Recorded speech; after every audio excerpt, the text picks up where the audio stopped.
Dear student, again we are back to an online class to present an English class before the students. Today we are going to discuss about three phases notes of three phase is a note of three phases. This is correct thing. However, determiner will gain ground here in our discussion today. Most importantly, page number 1, then page number 2.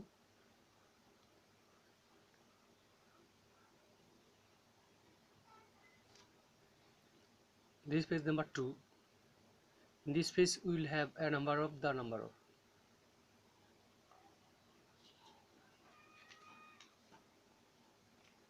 Page number 3.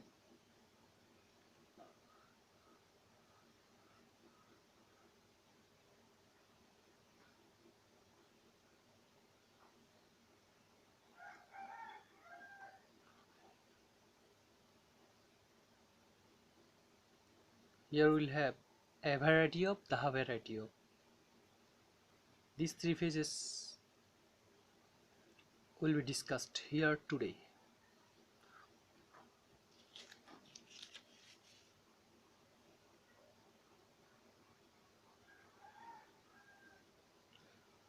আমরা এই পূর্ববর্তী ক্লাসগুলোতে আলোচনা করেছি determiner কি।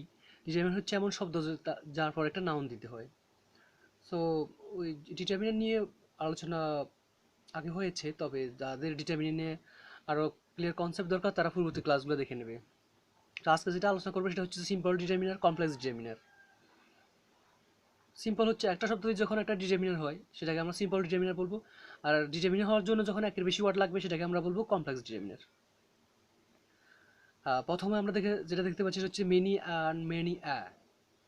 Many একটা শব্দ আর মেনি অ্যা দুইটা শব্দ। মেনি সিম্পল ডিটারমিনার, মেনি অ্যাটা হচ্ছে complex determiner. Many students drop out of primary school. অনেক ছেলেমেয়েরাই প্রাইমারি স্কুল থেকে ঝরে পড়ে। তারপরে লাইনে লেখা আছে many a flower bloom unseen in bushes. Many a flower, অনেক ফুল ব্লুম ফুটে, আনসিন চোখের আড়ালে অথবা অদৃশ্য অবস্থায়, আনসিনত্ব, ইন বুশেস ঝোপঝাড়ে অদৃশ্য অবস্থায় বা চোখের আড়ালে অনেক ফুল ফোটে। এখন আমাদের জন্য যেটা ইম্পর্টেন্ট হচ্ছে যে রাইট ফ্রম ভার্বের জন্য ইম্পর্টেন্ট হচ্ছে যে মেনি শব্দটা বা মেনি ডিটারমিনারটা প্লুরাল, এরপর নাউন প্লুরাল থাকবে এবং ভার্ব প্লুরাল থাকবে। ভার্ব প্লুরাল থাকবে হচ্ছে যেমন ড্রপ, বার, প্রেজেন্ট ফ্রম ভার্বের সাথে অ্যাজ বেস থাকবে না, এটা হচ্ছে ভার্ব প্লুরাল হওয়া। যদিও আমরা ভার্ব সিঙ্গুলার হওয়া কি সেটা বুঝি, তাহলে প্লুরাল হওয়া কি সেটা বুঝতে পারবো। সিঙ্গুলার হওয়া মানে হচ্ছে যে প্রেজেন্ট ফর্মের সাথে অ্যাজ বেস হওয়া, বা এম ইজ এর সময় ইজ হওয়া, ওয়াজ এর সময় ওয়াজ হওয়া, এভাবে হ্যাভ এর সময় হ্যাজ হওয়া, এগুলোকে আমরা ভার্ব সিঙ্গুলার বলি। আর সিঙ্গুলার না হলে সাধারণত এটাকে আমরা কি বলি, opposite to singular, that is plural, verb plural. So many ডিটারমিনারটা প্লুরাল ডিটারমিনার, বহুবচন ডিটারমিনার, এরপর নাউন বহুবচন থাকবে এবং ভার্ব বহুবচন থাকবে। মেনি স্টুডেন্টস ড্রপ ভার্বের সাথে এস নাই, মানে ভার্বটা বহুবচন হয়েছে। এরপর many a flower bloom unseen in bushes. তো এখানে মেনি যেটা আমাদের জানা দরকার সেটা হচ্ছে যে মেনির পরে প্লুরাল নাউন থাকবে, আর মেনির পরে যদি সিঙ্গুলার নাউন থাকে তাহলে মেনির সাথে মেনির ডান পাশে একটা অ্যা বসবে। এটা হচ্ছে ইম্পর্টেন্ট। একদিকে ইম্পর্টেন্ট রাইট ফ্রম ভার্বের জন্য, আরেকদিকে ইম্পর্টেন্ট আর্টিকেল করার সময়। আর্টিকেল করার জন্য যে গতানুগতিক রুলগুলো আছে, চাঁদ সূর্য পত্রিকার আগে দিবসে, এটা সেটা, ওগুলা বাদ দিয়ে অন্যান্য রকম বা একটু ক্রিটিক্যাল টাইপের আর্টিকেলগুলো পরীক্ষাতে এখন আসি। যেমন দেখা যাচ্ছে many a flower, many ফরের flower নাউনটা singular, এই জন্য অ্যা বসবে এখানে। এই জিনিসটা আমাদের কনসেপ্ট রাখা উচিত। আলটিমেটলি আমরা আরও সামারাইজিং করে দিচ্ছি, সেটা হচ্ছে মেনি ফর যদি প্লুরাল নাউন থাকে, মেনি এবং প্লুরাল নাউনের মাঝখানে কোনো আর্টিকেল বসবে না, এবং মেনি ফরের প্লুরাল নাউন থাকাটাই স্বাভাবিক, কারণ মেনি একটা প্লুরাল ডিটারমিনার, বহুবচন ডিটারমিনার। বহুবচন ডিটারমিনার পরে বহুবচন নাউন থাকে এবং পরবর্তী ভার্ব বহুবচন থাকে। কিন্তু মেনির পরে যদি সিঙ্গুলার নাউন থাকে তাহলে আর্টিকেল, মেনি এবং সিঙ্গুলার নাউনের মাঝখানে আর্টিকেল অ্যা বসবে। পরবর্তী ভার্ব কিন্তু প্লুরাল হবে, সবসময় ভার্ব প্লুরাল, কিন্তু নাউন কখনো সিঙ্গুলার কখনো প্লুরাল মেনির পরে। যদি মেনির পরে থাকে নাউন সিঙ্গুলার হবে, অথবা মেনির পরে সিঙ্গুলার নাউন থাকলে মেনি এবং নাউনের মাঝখানে অ্যা বসবে। মেনির পরে যদি অ্যা থাকে তাহলে সিঙ্গুলার নাউন বসবে, অথবা মেনি এবং নাউনের মাঝখানে, সিঙ্গুলার নাউনের মাঝখানে খালি থাকলে আর্টিকেল একটা অ্যা বসবে। আর্টিকেল এবং রাইট ফর্ম ভার্ব দুটো এখানে কার্যকরী হবে। However, we are now going to the second step, সেটা হচ্ছে a lot of lots of a lot. শুধু লট শব্দের অর্থ ভাগ্য হয়, লট শব্দের অর্থ একত্রিত, বিশাল একটা জিনিস, একত্রিত অবস্থায়। হবে যেটা হচ্ছে আমরা পড়বো এখানে অ্যালট অফ অর্থ প্রচুর, লটস অফ অর্থ প্রচুর, অ্যালট অর্থ প্রচুর। তো আমরা যখন পড়বো অ্যালট অফ ট্রাভেলস, অনেকগুলো সমস্যা, সমস্যা কতগুলো সমস্যা, অনেকগুলো কথাটা সমস্যার জন্য বলা হচ্ছে নাউনের আগে, এই জন্য অ্যালট অফ পুরোটাই determiner, complex determiner. A lot of travels may come and upset your life, অনেকগুলো সমস্যা আসতে পারে এবং তোমার জীবনটাকে আপসেট উল্টাপাল্টা করে দিতে পারে। আপসেট অর্থ উল্টাপাল্টা করে দেওয়া, সেট পাল্টাই দেওয়া, ধারাবাহিকতা নষ্ট করে দেওয়া। তো দেখা যাচ্ছে যে পরের লাইনে lots of birds come into our country, অনেকগুলো পাখি আমাদের দেশে আসে ডিউরিং উইন্টার, শীতকালে। সো লটের সাথে যখন এস থাকে তখন এর দরকার নাই, আর লটের সাথে যখন এস থাকে না তখন এর দরকার, কিন্তু lot of are lots of দুইটার অর্থ একই। থার্ড লাইনে যেটা বলবো সেটা হচ্ছে উই ওয়াকড অ্যালট, আমরা প্রচুর হেঁটেছিলাম, to find out the old man, বৃদ্ধ লোকটাকে খোঁজার জন্য, বৃদ্ধ লোকটাকে খোঁজার জন্য আমরা অনেক দূর হেঁটেছিলাম, বা বৃদ্ধ লোকটাকে খোঁজার জন্য আমরা প্রচুর হেঁটেছিলাম। উই ওয়াকড আমরা হেঁটেছিলাম, কতটুকু হেঁটেছিলাম, অ্যালট প্রচুর। অ্যালট শব্দের পরে নাউন নাই, বা অ্যালট কথাটা এখানে কোনো নাউনের কথা বলতেছে না, বলতেছে কার কথা, ভার্বের কথা। যেমন উই ওয়াকড আমরা হেঁটেছিলাম কতটুকু, অ্যালট প্রচুর হেঁটেছিলাম। প্রচুর কথাটা হাঁটার জন্য ব্যবহার করা হচ্ছে, ভার্বের জন্য ব্যবহার করা হচ্ছে, যার কারণে এটা একটা অ্যাডভার্ব, ভার্বের কথা বললে অ্যাডভার্ব হয়। অফকোর্স আমাদের এগুলো খেয়াল রাখা উচিত। তো এখানে যেটা সেকেন্ড এই ফেজ ওয়ানের সেকেন্ড স্টেপে যেটা আলোচনা করা হবে সেটা হচ্ছে অ্যালট অফ অর্থ প্রচুর, লটস অফ অর্থ প্রচুর, অ্যালট অর্থ প্রচুর। তবে আমরা যেমন শূন্যস্থান করার সময় বা রাইট ফ্রম ভার্ব করার সময় একটু জিনিস খেয়াল করতে হবে, সেটা হচ্ছে যে লটের আগে লটের সাথে এস আছে কি না। যদি লটের সাথে এস না থাকে তাহলে লটের আগে অ্যা বসবে, তখন অর্থ হবে অ্যালট অফ প্রচুর। আর লটের সাথে যদি এস থাকে তাহলে এর আগে লটের পূর্বে এ থাকবে না, আর্টিকেলের দরকার নেই, ক্রস হবে এখানে। আর যদি ভার্বের পরে অ্যালট থাকে তখন লটের আগে খালি থাকলে এ বসবে। ভার্বের পরে যখন অ্যালট থাকে তখন কিন্তু এস হওয়ার সম্ভাবনা থাকে না, ইন ইন জেনারেল থাকে না। তো সাধারণত থাকে না। উই ওয়ার্কড অ্যালট, এখানে কিন্তু লটের সাথে এস থাকার সম্ভাবনাই নেই, যখন অ্যাডভার্ব হবে লটের সাথে এস হওয়ার সম্ভাবনা থাকবে না। সো সামারাইজড আইডিয়া সেটা হচ্ছে যে আমরা আহ, আবার উদাহরণগুলো পড়বো। অ্যালট অফ ট্রাভেলস, অনেকগুলো সমস্যা মেকাম আসতে পারে, অ্যান্ড আপসেট ইয়োর লাইফ, তোমার জীবনটাকে উল্টাপাল্টা করে দিতে পারে। আপসেট তো উল্টাপাল্টা করে দেওয়া বা শৃঙ্খলা পাল্টিয়ে দেওয়া। লটস অফ বার্ডস, প্রচুর পাখি কাম ইনটু আওয়ার কান্ট্রি, আমাদের দেশে আসে ডিউরিং উইন্টার, শীতকালে। উই ওয়াকড অ্যালট, আমরা প্রচুর হেঁটেছিলাম, to find out the old man, বৃদ্ধ লোকটাকে খোঁজার জন্য। তো প্রথম লাইনে লটের সাথে এস নাই, এই জন্য এভাবে করা হচ্ছে আর্টিকেল। দ্বিতীয় লাইনে লটের সাথে এস আছে, এই জন্য আর্টিকেল এভাবে করা যাবে না। তৃতীয় লাইনে ওয়াকের পরে অ্যালট কথাটা ওয়াকের কথা বলতেছে, যার কারণে এটা একটা অ্যাডভার্ব। এবং এখানে যখন অ্যাডভার্ব হিসেবে লট শব্দটা বা অ্যালট শব্দটা অ্যাডভার্ব হিসেবে ব্যবহার হয় তখন আমাদের এস হওয়ার সম্ভাবনা থাকে না, তখন লটের আগে অবশ্যই এ থাকবে। সো এগুলা প্রচুর পরিমাণ লাগবে আর্টিকেল, এবং এই জাতীয় আর্টিকেলগুলো এখন পরীক্ষাতে বেশি দেখা যায় admission test, intermediate, SSC, degree, BCS, CCS, সব জায়গায় দেখা যায়। পারলে কিন্তু সব জায়গায় অ্যান্সার করা যাবে, না পারলে কোনো জায়গায় অ্যান্সার করা যাবে না। ক্লাস 6 আর ব্যাংক ট্যাঙ্ক বিসিএস সেটা ইম্পর্টেন্ট হচ্ছে যে you must know. The first condition is that you must know, you must have something in you, then you can answer whenever you are facing any question. হাইবার, তো আজকে প্রথম পৃষ্ঠের আলোচনা মেনি এবং মেনি এ নিয়ে, আর a lot of lots of a lot নিয়ে। Now we are going to Mars, page number 2, second page we are going to Mars.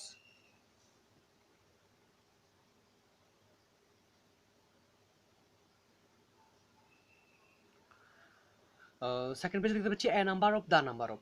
Number of তো সংখ্যা, আমরা জানি শুধু নাম্বার অর্থ, কিন্তু এ নাম্বার অফ তো বহু সংখ্যক, দা নাম্বার অফ তো সংখ্যা। এ নাম্বার লেখা আছে কেন ওটার মধ্যে, এ নাম্বার অফ এটা কমপ্লেক্স ডিটারমিনার, এরপরে নাউন প্লুরাল হয় এবং ভার্ব প্লুরাল হয়।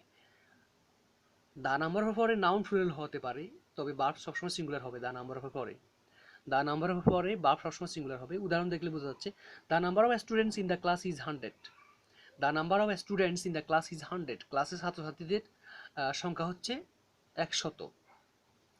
পরের লাইনে উদাহরণ দেখা যাচ্ছে, a number of reasons may be responsible for the causality, a number of reason may be responsible, a number of responsible reason, অনেকগুলো কারণ, মে বি রেসপন্সিবল দায়ী থাকতে পারে, বা ফর দ্য ক্যাজুয়ালিটি ক্যাজুয়ালিটি হচ্ছে অ্যাক্সিডেন্ট, দুর্ঘটনা, অনেকগুলো কারণ এই দুর্ঘটনার জন্য দায়ী থাকতে পারে। তো আমরা আবার শুরু থেকে পড়বো, সেটা হচ্ছে যে এ নাম্বার অর্থ বহু সংখ্যক, দা নাম্বার অর্থ সংখ্যা। আমরা যখন পরীক্ষার হলে নাম্বার অফ থাকবে কিন্তু এর আগে খালি থাকবে, কিন্তু আমরা কীভাবে বুঝবো এ বসবে নাকি দি বসবে? সো আমাদের যখন যখন দেখা যাচ্ছে যে বহুবচন ভার্ব আছে তখন আমাদেরকে এ লিখতে হবে নাম্বার অফের আগে, আর যখন সিঙ্গুলার ভার্ব থাকবে তখন নাম্বার অফের আগে দি লিখতে হবে। সো আর্টিকেল এবং রাইট ফর্ম ভার্ব এক জায়গায় চলে এসছে। Things can not read isolated. You must read the grammar's first part whether or second part in a concerted way. তো আবার পড়বো, এ নাম্বার অর্থ বহু সংখ্যক, দা নাম্বার অর্থ সংখ্যা। এ নাম্বার অফ এটা কমপ্লেক্স ডিটারমিনার, কারণ এটা পুরোটাই নাউনের কথা বলবে এবং এটার পরে নাউন বহুবচন বসবে, বার বহুবচন হবে। এ নাম্বার অফের পরে বার বহুবচন হবে। দা নাম্বার অফের পরে নাউন প্লুরাল হতে পারে বা সিঙ্গুলার হতে পারে, তবে ভার্ব সবসময় সিঙ্গুলার হয়। মোট কথা হচ্ছে এ নাম্বার হওয়ার পরে বার প্লুরাল হয় আর দা নাম্বার হওয়ার পরে বার সিঙ্গুলার হয়। সো আমরা উদাহরণগুলো পড়বো। The number of students in the class is 100, ক্লাসের ছাত্রদের সংখ্যা হচ্ছে 100। তো ইজ সিঙ্গুলার হওয়াতে ওখানে নাম্বার অফের পূর্বে দি বসছে, বা দি নাম্বার অফ হওয়াতে বার সিঙ্গুলার হয়েছে, দুইটাই বলতে পারো। রাইট ফর্ম ভার্ব কাজে লাগবে, আর্টিকেলের মধ্যে কাজে লাগবে। এ নাম্বার অফ রিজন, অনেকগুলো কারণ মে বি রেসপন্সিবল দায়ী থাকতে পারে, দায়ী হতে পারে ফর দ্য ক্যাজুয়ালিটি, এই দুর্ঘটনার জন্য অনেকগুলা কারণ দায়ী থাকতে পারে। তো আমরা ক্যাজুয়ালিটি অর্থ বলছি, ক্যাজুয়ালিটি হচ্ছে অ্যাক্সিডেন্ট, দুর্ঘটনা, অথবা ডেড বডি হতে পারে ক্যাজুয়ালিটি। একটা লোক যখন মারা যায় ওই মৃত বডিটাকে যুদ্ধক্ষেত্রে যুদ্ধ ফিল্ডে ক্যাজুয়ালিটি বলা হয়। হাউএভার যেটা বলবো, লাস্টে দুইটা গ্যাপ দেখা যাচ্ছে। নাম্বার অফ এর পরে যদি সিঙ্গুলার ভার্ব থাকে তাহলে দি বসবে, নাম্বার অফের পরে যদি সিঙ্গুলার ভার্ব থাকে তাহলে ইকুয়াল টু দি লেখা আছে, দি বসবে, দা নাম্বার অফ হবে। আর নাম্বার অফের পরে যদি প্লুরাল ভার্ব থাকে তখন খালি করে এ বসবে। সো এই পেজের সামারাইজড আইডিয়া হচ্ছে এ নাম্বার অফ এবং দা নাম্বার অফ দুইটাই কমপ্লেক্স ডিটারমিনার, কারণ দুইটাই নাউনের কথা বলে এবং একের বেশি ওয়ার্ড থাকাতে কমপ্লেক্স ডিটারমিনার। এ নাম্বার অফের পরে নাউন বহুবচন হয় এবং বার বহুবচন হয়, কিন্তু দা নাম্বার অফের পরে নাউন বহুবচন হতে পারে কিন্তু ভার্ব সিঙ্গুলার হয়। ভার্ব সিঙ্গুলার হলে নাম্বার অফের পূর্বে দি বসবে, ভার্ব প্লুরাল হলে নাম্বার অফের পূর্বে আ বসবে। Things are going together. Now we are going to Mars, page number 3.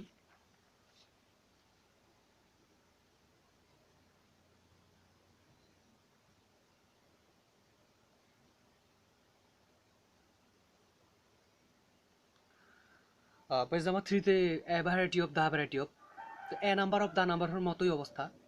A variety অর্থ বৈচিত্র্য রকমের, আর দা ভ্যারাইটি অর্থ বৈচিত্র্য। একই অবস্থা, এর কারণে নাউন প্লুরাল হবে, ভার্ব প্লুরাল হবে, দি এর কারণে নাউন প্লুরাল হতে পারে তবে ভার্ব সিঙ্গুলার হবে। Again repeating, I am not sorry, repeating, রিপিটের সাথে কিন্তু অ্যাগেন হয় না, শুধু রিপিটিং বলতে হয় বা রিপিট বলতে হয়, অ্যাগেন বলা যাবে না। যখন অ্যাগেন যদি রিপিটের সাথে ব্যবহার করা হয় রিডান্ডেন্সি হয়ে যাবে। রিডান্ডেন্সি অর্থ হচ্ছে যে শব্দের অতিরিক্ততা ব্যবহার, অপ্রয়োজনীয় ব্যবহার। সো আমরা a number of the number of যেরকম a variety of the variety অফের ব্যবহার ওই রকম। A variety of plural verb হবে, দা ভ্যারাইটি অফের পরে ভার্ব সিঙ্গুলার হবে। A variety of natural disaster are the constant companion of the people of Bangladesh. পরের লাইন, the variety of flowers of my garden has made it splendid. Splendid হচ্ছে চমৎকার, excellent. So এইভাবে আমরা পড়তে পড়তে আমাদেরগুলো অনেকগুলো ওয়ার্ড রিজার্ভ হয়ে যাবে, যেটাকে আমরা ভোকাবুলারি বলি। ডিকশনারি যদি শব্দ অর্থের বই হয় এটাকে আমরা ডিকশনারি বলি। আর আমি বা একজন পার্সন, একজন ব্যক্তি যতগুলো ওয়ার্ড রপ্ত করে, অর্জন করে, হজম করে, ওগুলাকে আমরা কি বলি? ভোকাবুলারি বলি, ভোকাবুলারি। হাউএভার যেটা আমরা বলবো, এ ভ্যারাইটি অর্থ বৈচিত্র্য রকমের, দা ভ্যারাইটি অর্থ বৈচিত্র্য। এ ভ্যারাইটি অফ এর পরে ভার্ব প্লুরাল হবে, দা ভ্যারাইটি অফ এর পরে ভার্ব সিঙ্গুলার হবে। উদাহরণ পড়বো, এ ভ্যারাইটি অফ ন্যাচারাল ডিজাস্টার, অনেক ধরনের, বৈচিত্র্য রকমের, বৈচিত্র্য রকমের বললে হবে, অনেক ধরনের বললে হবে, অনেক ধরনের প্রাকৃতিক দুর্যোগ আর দ্য কনস্ট্যান্ট কম্পানিয়ন, সার্বক্ষণিক সঙ্গী, কাদের? Of the people of Bangladesh, বাংলাদেশের লোকদের। অনেক ধরনের প্রাকৃতিক দুর্যোগ বাংলাদেশের লোকদের সার্বক্ষণিক সঙ্গী, অনেক ধরনের প্রাকৃতিক দুর্যোগ বাংলাদেশের মানুষের সার্বক্ষণিক সঙ্গী। সো কনস্ট্যান্ট অর্থ সার্বক্ষণিক। কনস্ট্যান্ট শব্দের সিনোনিম আমরা কন্টিনিউয়াস লিখতে পারি, নো প্রবলেম। সো কন্টিনিউয়াস শব্দটা খুবই ইজি, বাট কনস্ট্যান্টের সাথে আমরা কন্টিনিউয়াসকে সিনোনিমে নিয়ে আসতে পারি। এরপরে লাইন যেটা হচ্ছে, the variety of flowers of my garden has made it splendid. The variety of flowers, ফুলের বৈচিত্র্যতা, অফ মাই গার্ডেন, আমার বাগানের ফুলের বৈচিত্র্যতা, হ্যাজ মেড ইট স্প্লেন্ডেড, এটাকে চমৎকার করেছে। ইট বলতে এখানে গার্ডেনের প্রনাউন এটা। সো এই টাইপের পড়াগুলো আবার প্রনাউন রেফারেন্সির মধ্যে লাগবে। সো ইটটা কাকে নির্দেশ করতে সেটা আমাদের খেয়াল রাখতে হবে। The variety of flowers of my garden, আমার বাগানের ফুলের বৈচিত্র্যতা, হ্যাজ মেড ইট, এটাই করেছে, বাগানটাই করেছে, স্প্লেন্ডেড, চমৎকার করেছে। স্প্লেন্ডেড চমৎকার, এবং এটা সিনোনিম এক্সিলেন্ট। সো এতটুকু পেজ নাম্বার 3 এর প্রথম অধ্যায়ের পড়াটার সামারি হচ্ছে ভ্যারাইটি অফ অর্থ বৈচিত্র্য রকমের, দ্য ভ্যারাইটি অফ অর্থ হচ্ছে যে বৈচিত্র্য, ভ্যারাইটি অফের পরে নাউন প্লুরাল থাকবে, বার্ব অবশ্যই প্লুরাল থাকবে ভ্যারাইটি অফের পরে। সো আমরা যখন বার্ব প্লুরাল দেখবো তখন ভ্যারাইটি অফের আগে লিখবো আর্টিকেল, যেমন ভ্যারাইটি অফ ন্যাচারাল ডিজাস্টার। আর বহুবচন হওয়াতে আমরা ভ্যারাইটি অফের আগে কি লিখছি, লিখলাম।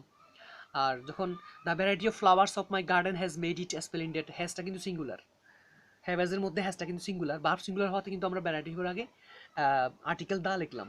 সেভাবে আমরা যখন বার্ব বহুবচন দেখবো তখন ভ্যারাইটি অফের আগে লিখবো, বার্ব যখন সিঙ্গুলার হবে, পরবর্তী বার্ব যখন সিঙ্গুলার হবে ভ্যারাইটি অফের আগে আর্টিকেল হবে দা বা দি। তার দিয়ে অবশ্য ব্যবহার অবশ্য ভিন্নতা আছে, হবে আমরা দিই বললাম। এখন প্রশ্ন হচ্ছে যখন আর্টিকেলের পরবর্তী ওয়ার্ডে যখন আমাদের ভাওয়াল থাকে তখন আমরা কিন্তু দি ব্যবহার করতে হয় আর্টিকেলের পরবর্তী ওয়ার্ডে। যে দি যখন লিখতেছি বা দা লিখতেছি টিএচই, এরপরে যদি পরবর্তী ওয়ার্ডে যদি ভাওয়াল থাকে তখন আমরা কি বলি, দি বলি, আর না হলে দা বলি। হবে, এটা আমাদের জানলে ভালো, খারাপ না। তো আমরা the variety of flowers of my garden has made it splendid, এখানে হ্যাজটা সিঙ্গুলার হওয়াতে ভ্যারাইটি অফের আগে কি লিখছি, দা লিখছি। আর এর আগের লাইনে আর বহুবচন হতে ভ্যারাইটি অফের আগে কি লিখছি, লিখছি। এভাবে তো আমাদের right form verb and article আর mingling with each other, they are in one places. একটা পড়তে চাইয়া আমরা কি করতে পারি, আর একটা জিনিস পড়ে ফেলতে পারি। লাস্টে হচ্ছে range of A series of, verb কিন্তু সিঙ্গুলার হবে। What range of programs is telecast over numerous channel. Numerous অর্থ অসংখ্য, নিউমারাস শব্দটা ডিটারমিনার, আমরা এর আগেই আলোচনা করেছি, ডিটারমিনার পর একটা নাউন থাকে, নিউমারাস চ্যানেল অসংখ্য চ্যানেলগুলা। সো চ্যানেল শব্দের অনেক ব্যাখ্যা আছে, অনেক কিছু চ্যানেল নিয়ে আমাদের অনেক কিছু বলা উচিত, কিন্তু আজকে এখানে আমরা টিভি চ্যানেলগুলো বলতেছি। তো রেঞ্জ অফ সিরিজ অফ, এদের পরে ভার্ব সিঙ্গুলার হয়। তো ওয়াইড রেঞ্জ অফ, আবার রেঞ্জ এবং সিরিজের পূর্বে কিন্তু আমরা চাইলে একটা অ্যাডজেক্টিভ যোগ করে দিতে পারি বা মডিফায়ার যোগ করে দিতে পারি। ওয়াইড রেঞ্জ অফ প্রোগ্রাম, বিশাল ব্যাপ্তির প্রোগ্রাম, ইজ টেলিকাস্ট সম্প্রচার করা হয়, টেলিকাস্ট সম্প্রচার করা হয়, ওভার নিউমারাস চ্যানেল অসংখ্য চ্যানেলে। সিরিজ অফ ইভেন্টস, এক সিরিজ ঘটনা, has taken place in the capital, রাজধানীতে এক সিরিজ ঘটনা ঘটেছে। একটা লম্বা ধারাবাহিক অনেকগুলো ঘটনা ঘটেছে, বাংলা করার সময় বলতে হবে। একটা সিরিজ বলতে একত্রে টানা অনেকগুলো ঘটনা যখন ঘটে যায় তখন আমরা এটাকে সিরিজ বলি, এবং বাংলাতে আমরা এটাকে বাংলা করার সময় সিরিজ শব্দের বাংলা সিরিজ রেখে দিই। কিন্তু এমনি সিরিজ শব্দ হচ্ছে ধারাবাহিক ঘটনা, ওয়ান আফটার অ্যানাদার কনজিকিউটিভলি যখন অনেকগুলো ঘটনা ঘটে তখন আমরা এটাকে সিরিজ বলি। সো রেঞ্জ অফ এবং সিরিজ অফ, এরপরে range of series of, range of series of, এরপরে আমরা কি করি, ভার্ব সিঙ্গুলার লিখি। ওয়াইড রেঞ্জ অফ প্রোগ্রামস, অনেক বিশাল ব্যাপ্তির, বিশাল আয়োজনের, অথবা বিশাল পরিমাণের বললে হবে। ওয়াইড রেঞ্জ অফ প্রোগ্রামস, বিশাল ব্যাপ্তির প্রোগ্রাম, ইজ টেলিকাস্ট সম্প্রচার করা হয়, ওভার নিউমারাস চ্যানেল অসংখ্য চ্যানেলে। সিরিজ অফ ইভেন্টস, একটা সিরিজ ঘটনা, হ্যাজ টেকেন প্লেস ঘটেছে, ইন দ্য ক্যাপিটাল রাজধানীতে। তো যেটা বলবো আমরা এখন, সিরিজ অফের কারণে কিন্তু ভার্বটা সিঙ্গুলার হয়েছে। আর ওয়াইড রেঞ্জ অফ প্রোগ্রামসটা বহুবচন কিন্তু ভার্ব সিঙ্গুলার হবে, এবং ইভেন্টসটাও বহুবচন হওয়ার হলেও সমস্যা নাই, ইভেন্টস বহুবচন হলেও প্রবলেম নাই। প্রবলেম হচ্ছে আমাদের অ্যাসিডস থাকার কারণেও নাউন বহুবচন হলে কিন্তু ভার্ব সিঙ্গুলার হবে। একই অবস্থায় wide range of for programs বহুবচন হওয়াতেও নাউনটা বহুবচন হলেও কোনো প্রবলেম নাই।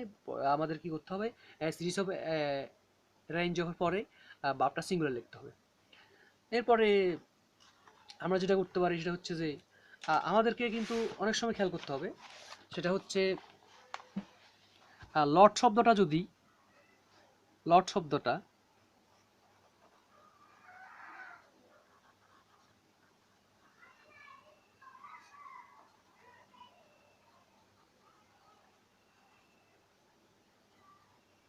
হ্যাঁ, এখানে দেখা যাচ্ছে লট শব্দটা কিন্তু ভাগ্য অর্থে ব্যবহার হয়। যখন লট শব্দটা ভাগ্য অর্থে ব্যবহার হয় তখন তো এটা সবসময় সিঙ্গুলার, এটা কিন্তু আমাদের খেয়াল করতে হবে। প্রথম পৃষ্ঠাতেই আমরা এটা অ্যালট অফ, লটস অফ এগুলো নিয়ে আলোচনা করছি। এখানে কখনো বসছি, কখনো লটের সাথে যখন এস থাকে তখন আমরা কিন্তু হ্যাঁ, সেই জিনিসটা আমাদের অবশ্যই খেয়াল রাখা উচিত। সেটা হচ্ছে যে লট শব্দ যখন ভাগ্য অর্থে ব্যবহার হয় তখন তার আগে অবশ্যই দি বসবে, তখন এখানে লটের সাথে আছে কি নাই সেটা দেখার দরকার নাই। যদি ভাগ্য অর্থে ব্যবহার হয়, দ্য লট অফ পিপল, লোকদের ভাগ্য হ্যাজ টু বি চেঞ্জড, অবশ্যই পাল্টাতে হবে। দ্য লট অফ পিপল, লোকদের ভাগ্য হ্যাজ টু বি চেঞ্জড, পাল্টাতে হবে। এখানে আমাদের দেখতে হচ্ছে যে ভাগ্য অর্থে ব্যবহার হয়েছে, যখন ভাগ্য অর্থে ব্যবহার হয় তখন লট শব্দটা সবসময় সিঙ্গুলার হয় এবং তার আগে সবসময় কি থাকে, আর্টিকেল আর্টিকেল দা থাকে। এখানে এ হওয়ার সম্ভাবনা নাই, আবার এস থাকার সম্ভাবনা নাই, যেহেতু লট শব্দটা ভাগ্য হতে পারে। Thanks my students, wait to get something more in future. Thank you.